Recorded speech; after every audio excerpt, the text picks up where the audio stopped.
আসসালামু আলাইকুম ওয়া রাহমাতুল্লাহি ওয়া বারাকাতু। আজকে আপনাদের সাথে শেয়ার করব আলু দিয়ে গরুর মাংসের পাতলা ঝোল রেসিপি। তো প্রথমে আমি পরিমাণ মতো তেল দিয়েছি আর দিয়ে দিলাম গরম মশলা।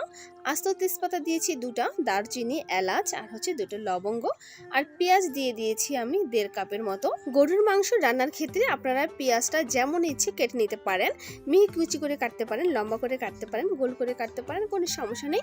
তো আমি পেঁয়াজগুলো হালকা করে একটু ভেজে নিয়েছি। এখন দিয়ে দিলাম আদা রসুনের পেস্ট, আদা রসুন বাটা দিয়ে দিয়েছি আমি 2 টেবিল চামচ আদা বাটা, 1 টেবিল চামচ রসুন বাটা।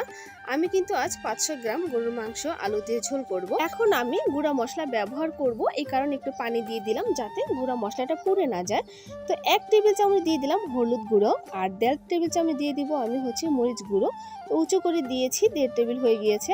হাফ টেবিল চামচ দিয়ে দিলাম আমি ধনিয়া গুঁড়া, হাফ চামচ থেকে কিছুটা বেশি আমি দিয়ে দিব ভাজা জিরার গুঁড়া। এরপর আমি দিয়ে দিব স্বাদ মতো লবণ। তো অবশ্যই একটা লাইক দিয়ে ভিডিওটি কন্টিনিউ করবেন।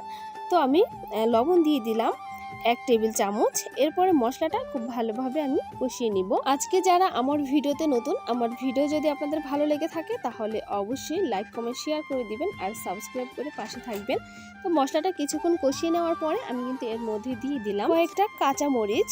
আমি কিন্তু সবসময় সব ভিডিওতে বলে থাকি, আপনারা মশলা যত ভালোভাবে কষিয়ে নেবেন আপনার রান্নাটা কিন্তু তত মজা হবে। তো দেখুন তেল কিন্তু উপরে ভেসে উঠে গিয়েছে। তারপরে আমি এই গরুর মাংসগুলো দিয়ে দিলাম। তো গরুর মাংসটা খুব ভালোভাবে ধুয়ে তারপরে পানিটা ঝরিয়ে নেবেন। এরপরে কিছুক্ষণ নেড়ে চেড়ে আমি একটা ঢাকনা দিয়ে ঢেকে দিচ্ছি। ফিরে আসবো আমি 2 থেকে 3 মিনিট পরে।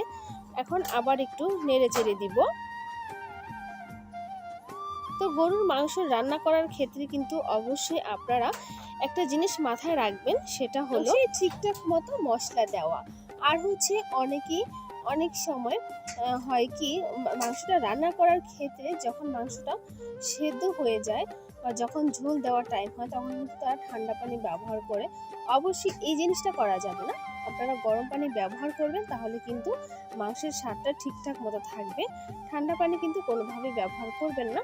তো আমি অনেকক্ষণ নেড়ে চেড়ে ঢাকনা দিয়ে ঢেকে উঠিয়ে কিন্তু মাংসগুলোকে কষিয়ে নিয়েছি বা মাংসগুলো সেদ্ধ হয়ে গিয়েছে। এখন আমি দিয়ে দিচ্ছি আলু। আমি 500 গ্রাম মাংসের মধ্যে কিন্তু 500 গ্রাম আলু দিচ্ছি, কারণ আমার ছোটো বেবিটা আলু খেতে ভালোবাসে, তাই একটু বেশি পরিমাণে দিয়েছি।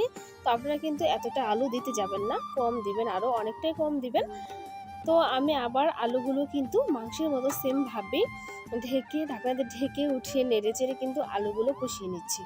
তো এখন আমি ঝোল দিয়ে দিচ্ছি, তবে আমি কিন্তু ঠান্ডা পানি ব্যবহার করিনি, আমি গরম পানি কিন্তু দিয়ে দিলাম। তো আজ আমি যেহেতু আলু দিয়ে পাতলা ঝোল করব, সে কারণে কিন্তু অনেকটাই ঝোলের পরিমাণ দিয়েছি এবং রেখেছি। তো একেবারে শেষের দিকে দেখুন হয়ে গিয়েছে। এখন আমি অবশেষে দিয়ে দিলাম ভাজা জিরার গুঁড়া হাফ টেবিল চামচ। তো অবশ্যই এই মশলাটা আপনারা রান্নার শেষের দিকে ব্যবহার করবেন। তো আমার গরুর মাংসের পাতলা ঝোল রান্না কমপ্লিট হয়ে গিয়েছে। তো আশা করি আমার আজকের ভিডিও আপনাদের অনেক ভালো লেগেছে।